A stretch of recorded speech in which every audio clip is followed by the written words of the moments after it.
Good afternoon, ladies and gentlemen. Just allow me to set the ball rolling. I think we have heard from the industry before the implementation of GST, that there will be a minimal impact on residential property prices, primarily because the sector is actually GST exempt, and it's not GST taxable in that sense. But of course, we also know by now already, GST exempt doesn't necessarily mean GST zero rated. It's very different.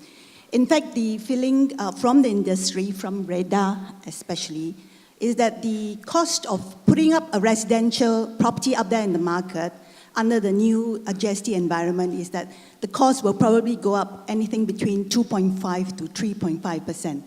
Is that correct? Yeah, so that being the case, how is this additional cost of putting up a residential property in the market sitting with the developers? Datuk Soam, we are not going to disappoint you. You have that question. I thought someone else was going to answer it. You see, I think Foong Yee has mentioned about this residential property being tax exempt may not be necessarily good for developers because the input tax cannot be claimed. You know, all the building materials have an element of GST. So indirectly, it will inflate the cost of supply. It means when we build a house, we build the infrastructure, there will be an increased cost. But we cannot pass it on to the buyers because the GST, there's no GST. So one of the way that, 15 months after the announcements, 17 months after the announcement, the day where the government announced the GST to the implementation is 17 months. I think during this period, the developers, the smarter one, would have adjusted their prices. Okay? So it's not like buying a curry puff at 1 ringgit, tomorrow is 120. You can see very glaringly. For developers, they subtly increase the price without you realizing it. Just like the song, Killing Me Softly, you know. So it's like, you won't even realize that prices has already been increased. But to me, even though the input now, cost has gone up, a lot of people ask me, even before this, whether there's going to be an increase in price. I say it's always a supply and demand equation in any simple economics term. If there's a lot of supply, there's no demand, sorry, how can you increase the price? So in the current scenario, I believe because of the slowdown, okay, in property transaction, that's why you can see that the increase in prices is very minimal. And because it's over a gradual period of 17 months from the day the government announced till today, that's why you don't see a sharp increase. So a lot of us may have paid a bit more, but we see there's no rush to buy property. That's one of the reasons why. Because we didn't see a spike, a sharp spike in the prices. So a lot of people ask me how it's going to be. I say it's going to be a non-event. And it turned out to be true. I think Dr. Gerard just now did mention the impact from the GST is actually minimal. Are there any questions from the floor? Yeah, gentleman over there. Okay, my question to Mr. Soam, this is on GST. In theory, of course, you said that you cannot claim back the input tax for residential. But most of your development are mixed development. You have residential, commercial, and things like that. And I'm sure the input to your project, the cement, the steel, you don't identify which one goes to houses, which one goes to... So I presume you will claim all the input tax.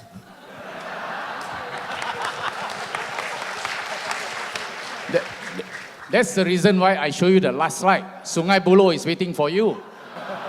Otherwise, if all of us are in Sungai Buloh, no one is going to develop the property for you guys. I think it's very clear. I think the government realized that because of this mixed supply, you see, property development is one of the most difficult in terms of GST treatment because we are a mixed supplier.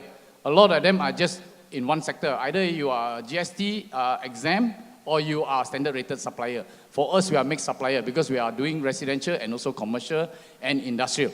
One of the great things the government have done after a series of negotiation between REHDA, housing developers, and custom, the government has now allowed that for common infrastructure going into a scheme that has both residential and commercial, all the input, the government give us a relief order, meaning that no GST will be imposed. But for commercial, where you have shop houses or offices, then one of the challenges is if you try to cheat to say that you buy goods from the commercial and put it the other side, or buy from the residential and put this side, your guys who are doing the calculation, the quantity surveyor, will need to actually apportion what goes to commercial and what goes to residential. And if they catch you doing the wrong thing, of course, as I mentioned, Sungai Buloh is waiting for you. So I believe there's no way that developers is going to, try to circumvent the system by trying to take advantage to claim back the input tax, saying that, you build a shop house, that you need per shop house, maybe 8 tons of steel bar. And then now you lump that 2 tons that you need for the residential into the commercial. It's very glaring. You can ask, there are many QSs sitting here. I've seen a lot of directors of a QS firm at the back there. You can ask them. So it's not that simple that a developer can actually, get away with.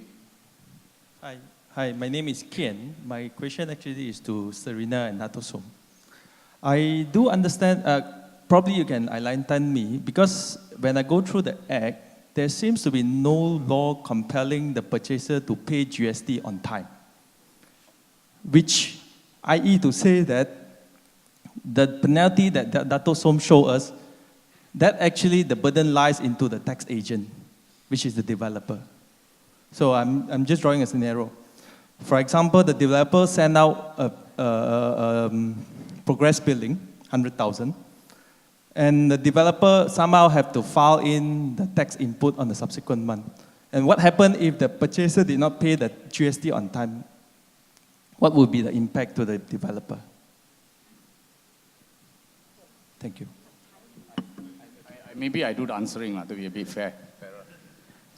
In this instance, after you raise the invoice, within 21 days, you raise the invoice, the developer will have to ensure that the buyer pay up. But the law says that if the buyer don't pay, the developer have to pay. Okay? And after 6 months, if the developer cannot collect from the buyer, the developer can claim back from the custom. But do you think that the developer will hand over the keys to you if you don't pay the tax? Because you haven't, complied to the law of the country. That's why I suggest that you all go back and read the Act 762. Yeah, definitely that's the case, Dato'. But the thing is, you're talking about progress billing for a project for 3 years. Somehow, I'm just drawing a scenario. Somehow, rather in the middle of year 2, the purchaser somehow didn't pay the GST portion. You see, it's a murky situation. The developer will pay on your behalf, but the developer is waiting for you. I'm right here waiting for you. You heard about the song?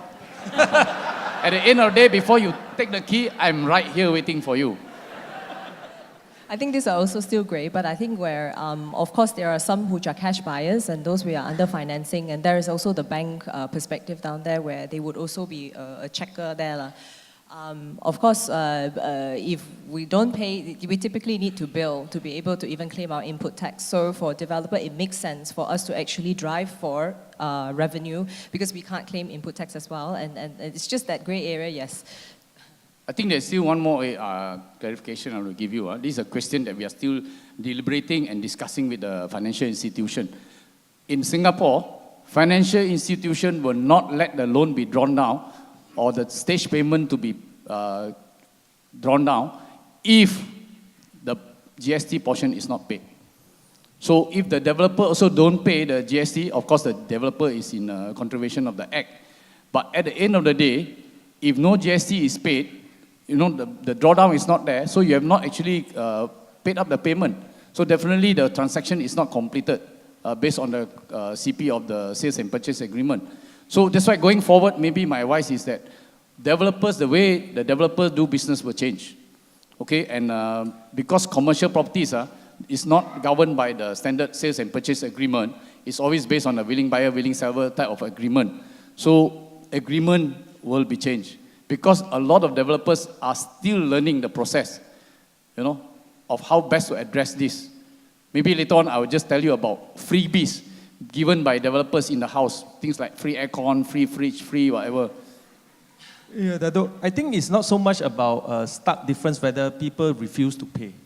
I think it's more like the timeliness of payment, which is eventually a cash flow issue, right?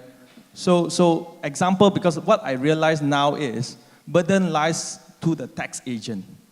Whatever you show us, to be frank, that burden lies on the developer. Yeah, it's true. I totally agree with you. It's the tax agent, so developer will pay on behalf. And I say the developer is right there waiting for you the day you want to take your keys. And a lot of time, after the developer sell you, the prices of property would have appreciated.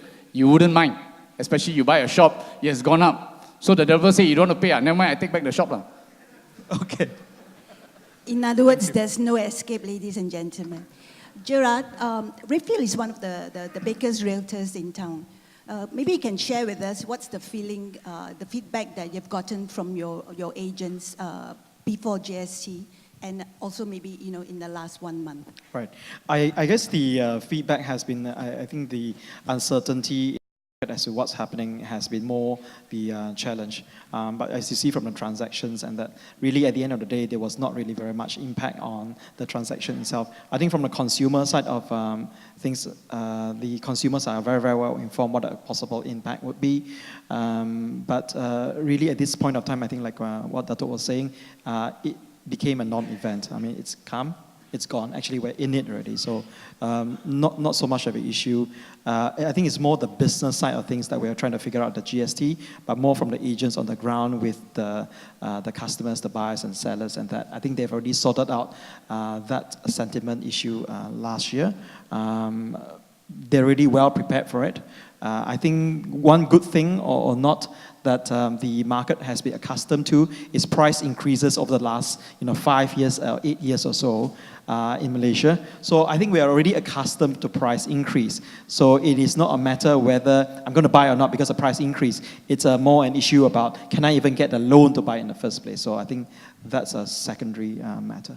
Yeah. In other words, just to round it up, GST was a non-issue, relatively speaking, for the secondary market? Non-issue. Are there any questions from the floor for the esteemed panel of panelists? Yes, gentlemen. Yeah. My name is Ong. Dato' presented just now that the price increase for houses the last 5 years was 57%. And in the Klang Valley, it was almost double. Now, we also know that the household debt increased from, he also mentioned household debt increased from 60% to 87%.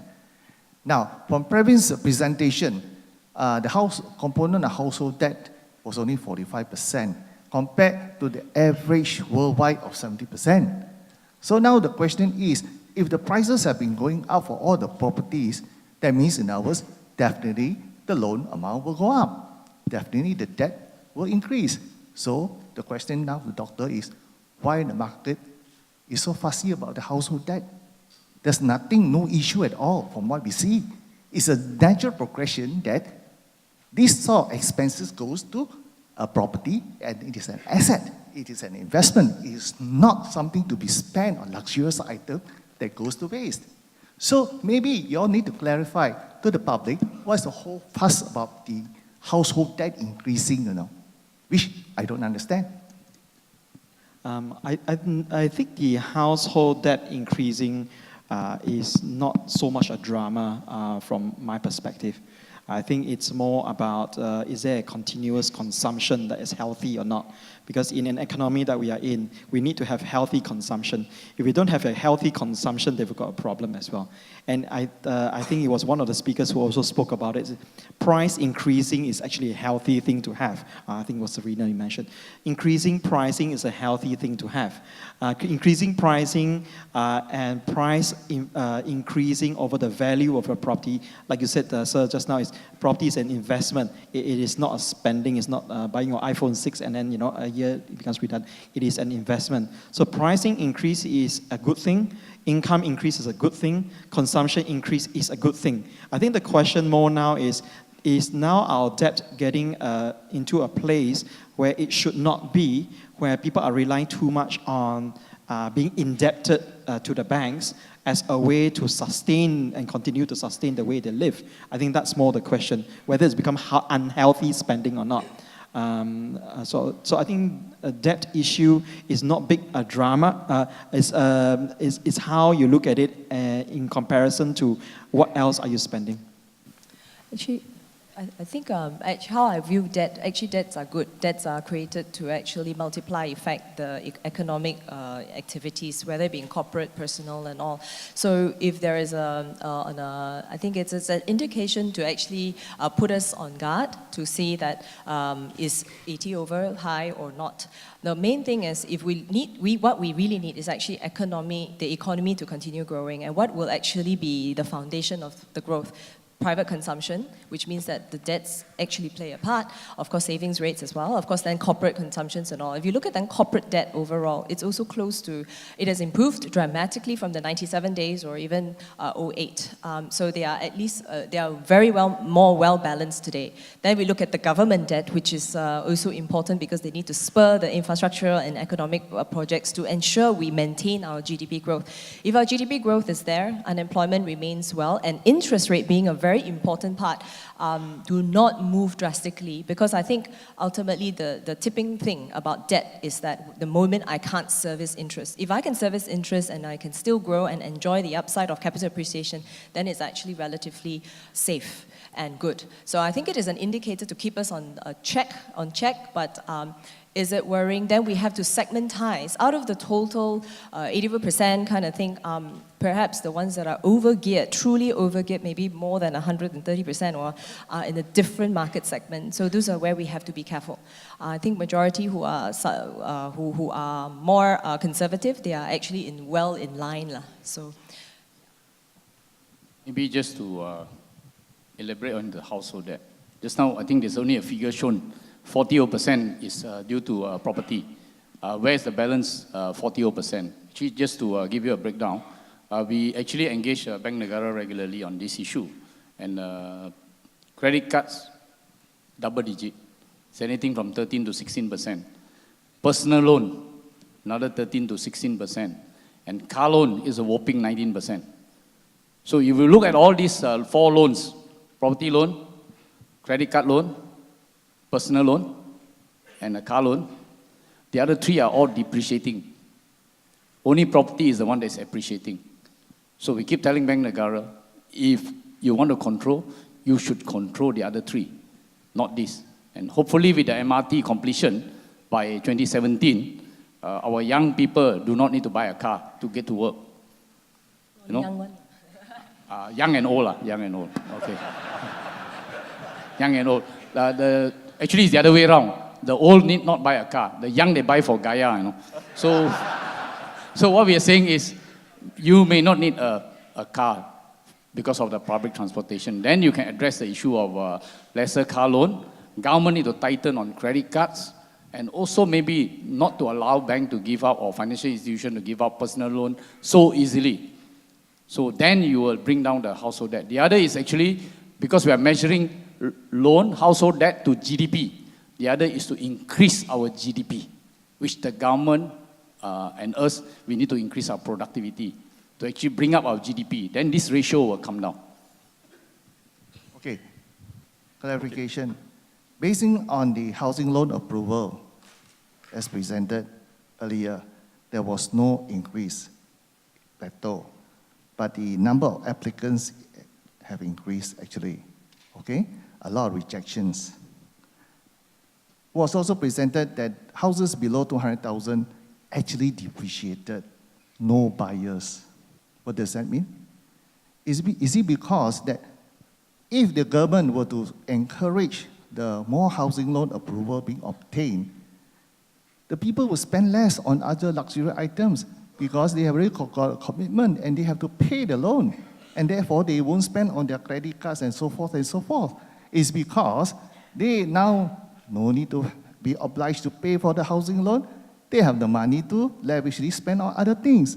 So one way is to redirect this so-called payment of all this money into the property market. which is so much better, and this is for their so-called lifetime savings, you know. So I hope maybe REHDA can take up with Bank Negara.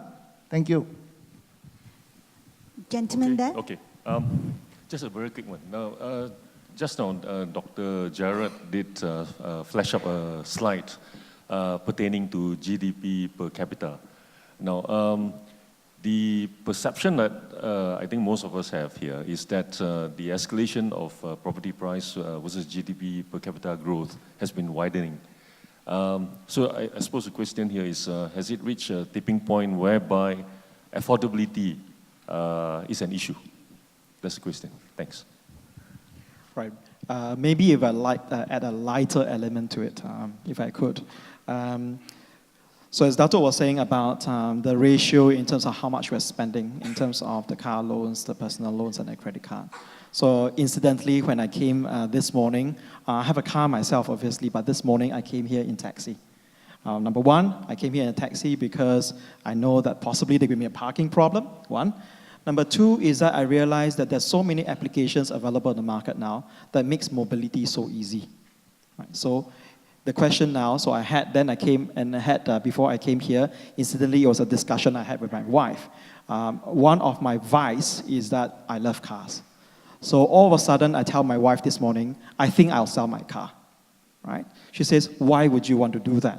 She says, you're changing so much, it scares me. I say, no, it's a rationale. Because if you're talking about economic rationale, which I believe myself, I just came out of Gen Y. Well, not really, yeah, I came out of Gen Y a few years ago already. But reality of it is that, we are spending and consuming in a very irresponsible way, including myself. So it comes to the point also is the affordability issue a really affordability issue because we can't afford it? Or is the affordability issue because of lifestyle we've been trained and we've been accustomed to the way we spend? If I take one car away from my two-car family right now, if I take one car away, I worked it out. I will have more expenditure in the way I travel. I don't have a depreciation problem, but do I not have a daily issue? So coming back to the question, that was a lighter element.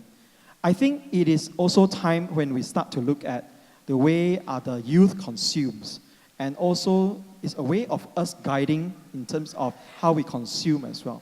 Affordability issue is a very relative thing. As the family sizes now start to decrease, and as the way we work moving next 10, 15 years, it's quite different from the way my parents would work. I guess my parents' time would say, I will leave a property with you, and I hope that you stay with me.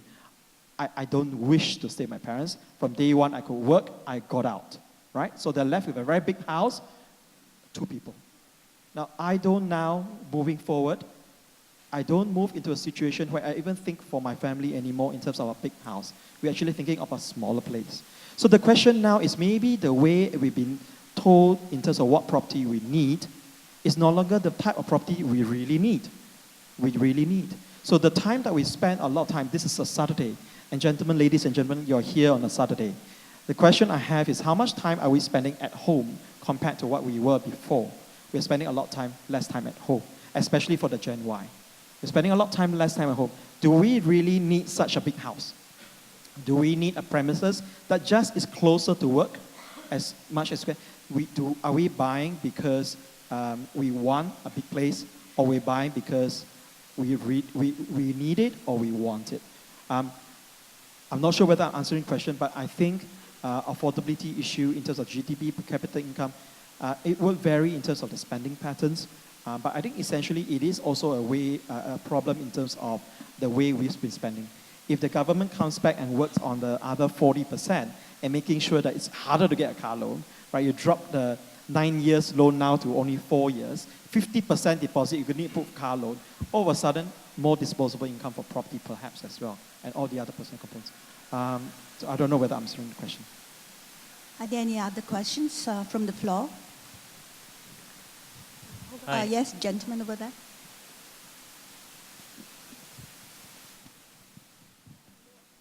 Hi, my name is KL Chen. I thank the panel of speakers for today's presentation. I think it's very informative. There's one question that has escaped me for a long time. And this, part of it is a question, the other is a suggestion. My question is, it's quite clear to everybody in this room that the condominium sectors have been, the offerings from the developers have been growing ever since 2008 till today. Now, my question is the population growth able to sustain the kind of supply coming into the market? That is my question. So my suggestion to the age investment, the age, is that perhaps we can have an index to show the growth in the supply versus the population growth. Thank you very much. Thank you very much for that suggestion, and it's certainly one of the things that we are doing on the ageproperty.com to provide and aggregate a lot more data and analysis so that you can actually make better decisions. But thank you for that. Yes. It's me again. Okay, it has been said that as a percentage, our housing loan is, as a percentage of GDP, is very low compared to some other countries. That's statistically it looks okay. But then, have we looked at how much of this loan is going into properties that are unoccupied? So, when we talk about percentage, maybe we should throw this dimension into the equation. Maybe we could lower even the percentage from 57%, as somebody mentioned, to lower, and that may be more prudent than comparing it to a 70% of some other countries, because most of the money going to unoccupied houses. So I think I'm just advocating this for discussion. Thank you. Something for REHDA to do. Well, maybe I can comment first. Actually, earlier there was a question on condominiums, and now you're talking about the loans. Yeah, correct, the loans. Actually, I think for the condominium market, typically it is typically a sign and a signal of urbanization. I don't think you can find a lot of condos in perhaps areas which are not as fully developed yet. Typically, condos will come in when public infrastructure are better and there is an urbanization trend. Where we will actually be concerned is when we cannot rent it out. Now, the loans perspective is, yes, we are giving the loans. The other thing to track is obviously NPLs. Some years back, if you remember, there was things like 595 and things like that and all. That has been easily 5-6 years already. That point in time, we were thinking, okay, we have to watch next 3 years. Will there be a spike in NPLs? But so far, the economy was on good growth. It was on healthy growth. So it actually to manage to pull through. Where sometimes the reasons of why certain properties are not occupied could potentially be what's the actual offering. If it is a good condominium, typically there is always the rental market as well, and then it boils back down to actually if we want to buy condominiums, if it's their own stay, it's good. If it's investment, then you have to watch for what are the growth opportunities surrounding it. Yeah. Hello? Okay, could that make that the last question for the day? Any other questions could be emailed us to us later on. Thank you. Sorry, good afternoon. What is the panel's view on the issue of developers building smaller units of condominiums just so that to make it more affordable to the people who are currently buying into that sector? Can I have the panel's view on that? Maybe I just want to address this. You're talking about shoebox houses or shoebox units in the condominium. I think the trend of the lifestyle of the people is changing, and I think Dr. Gerard just did mention many of his colleagues in the previous company, they don't get married. So these shoebox units are for this group of people. Okay, where the family units are now smaller, people getting married later, and if you get married at 35, 38, you are able to own a unit. And the guy asks, why should I have a 3-bedroom units when I can do away with a studio, which is happening in a lot of the developed countries. So I think we need to look at the supply and demand again. Of course, if there's no demand, I think nobody will want to buy. Okay, so the developers are not crazy in trying to come out with a unit that are just to satisfy the affordability issue. But here, I think it's more demand supply because of the trend that is happening now in some of the areas, urban areas especially. And maybe for your information, the government is now looking at doing a youth city where they're talking about units from 400 square feet to maybe 900 square feet for those who are bachelors or single to people who have 1 or 2 kids in a 2-bed type unit apartment. So I think the trend of the lifestyle is changing, and also the household units, the numbers are now much, much smaller. I completely agree with Dr. Soam. Actually, smaller units for a developer is actually more costly for us to build. So for us to do it is really to match the lifestyle demand. And typically also smaller ones that comes where you are integrated with commercials. Actually, if you were living in Singapore, I mean, you kind of get used to it. It is what is it that you can do when you come down from a condominium and things like that, whether the facilities and the commercials and all. Some of them, you know, if we stay up there, you might want to spend some time in Starbucks rather than in your own home. So the smaller sizes also allows that flexibility, and not forgetting now with GST and things, we have a little bit of a GST impact on our maintenance fees and service charges and all. So actually, it's how we functionally use the units. I think most developers are not going to put all small units. There will always be a variety to cater to the different market segment. Yeah. Ladies and gentlemen, that was the last question. I'm being mean. I saved the final question for myself. Yeah. You know, we have an incredible audience this afternoon. They've given us their Saturday, good part of the day. So we cannot allow them to leave without asking this, questions that I'm going to pose to each and every one of the panel speakers here. Investing in challenging times, where and what would you put your money on? Can we just go around, please? Yeah, so we were talking earlier as well. I think if you have that 1 million, where would you put? But if you look at the, if you read analyst report, equities could be one. But if you then, just looking at the property segment, you can be a landowner, you can be a developer, you can be a buyer. Of recent days, as a developer, we'll always be looking for land. Out of the 10 buyers out of 10 people you talk to, most of them are unwilling to budge downwards. So actually there's one thing, yeah? So they're keeping the value of the land, which means that if they're not willing to budge down, they are in no hurry to budge, means that cost for the developer will always be there. It will be a higher one, right? So now, for a developer now moving forward, there is a GST impact, especially if we have the residential portions, commercials as well. So it will drive developers to be more productive, to actually maintain margins. In certain markets then, if from a buyer's perspective, I think if you can choose a good property, it is going to be a very good buy.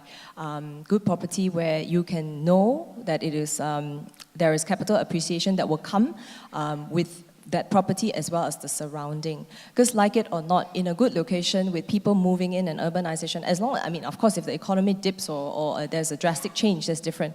But if things are plodding along and it is growing well, there is always opportunities. The opportunity is you would want to choose something safer, the one you know in the next 5, 10, 15 years will actually be able to appreciate. So look at it, actually, property, I would say, would be a good investment. Yeah. In Parliament, they call it supplementary questions. Sarena, as an investor yourself, in your personal capacity, where would you put your money? You mean locations? Yeah. Velocity outside, Sunway Velocity outside, 2 MRT stations. We are actually putting in a hospital, a mall, and a hotel. So if you buy a unit there, you don't only get a condominium, you get to walk to the hospital, you get to walk to the mall, you can hang out at Starbucks, and ultimately with the 2 MRT station there. So if you look at it, is it pricey today? In 5 years' time, it will not be the same price. So that's all I can say. Since Sunway is a supporter of this event, we will let her get away with it, okay? Yeah, Dr. Soam? I think that's a chance for her to do an advertising piece for putting a logo there. So for me, it's okay, I'm representing all the developers in town. So if I have the money, what should you do with your money? buy properties, as Sarena has mentioned, but where to buy? I think to me is look at your own self first. How much of funds, extra funds that you have, and then ask yourself, where do you want to put it? You are looking for a yield, or are you looking for capital appreciation? I think this is the one that's boggling us all the time. I want to buy this. Hey, if nobody rent, I got no yield. I cannot pay my installment.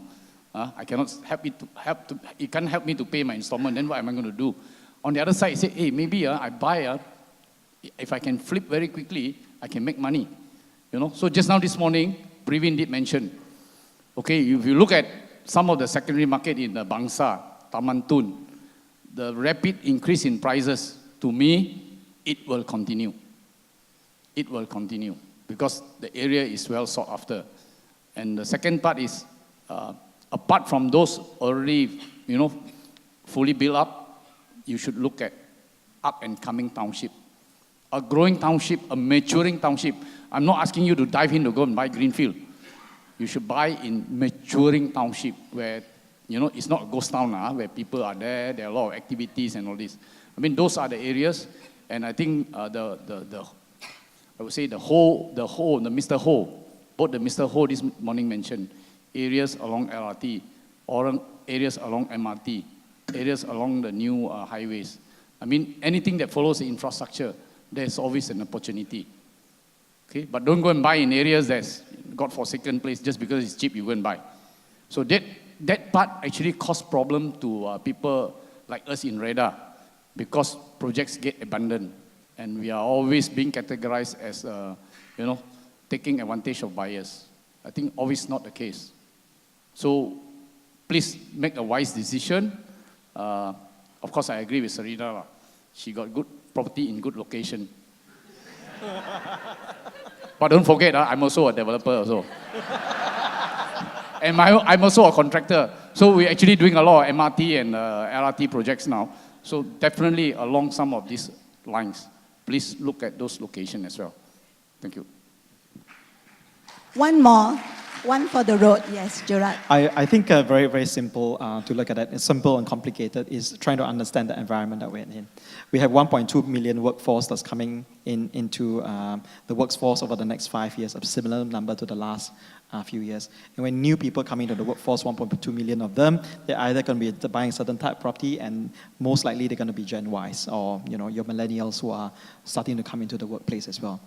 They are able to afford a certain type of property only, either for rent, or they are looking to buy only a certain type of property based on size, and with the capacity in terms of their income that they have, they can only buy a certain price. They may choose not to have an expensive car, or they may choose not to have a car. They choose to have closer to transport, amenities as well, and lifestyle that they will have. So in terms of where you will look at, it is not so much in terms of specific location, but you just look at locations where there's population, or you look at demographics where there is young population growth and where transportation is very close by, as what Datuk said earlier. So not rocket science, but do the homework before you plunge into it. And don't buy because it's a cheap financing scheme. Don't buy because it is cheap. There is value. You buy what you get. So I think that's just a very, very simple conclusion there. Yeah, thank you. So the buzzword is do your homework. Ladies and gentlemen, theageproperty.com is there to help you.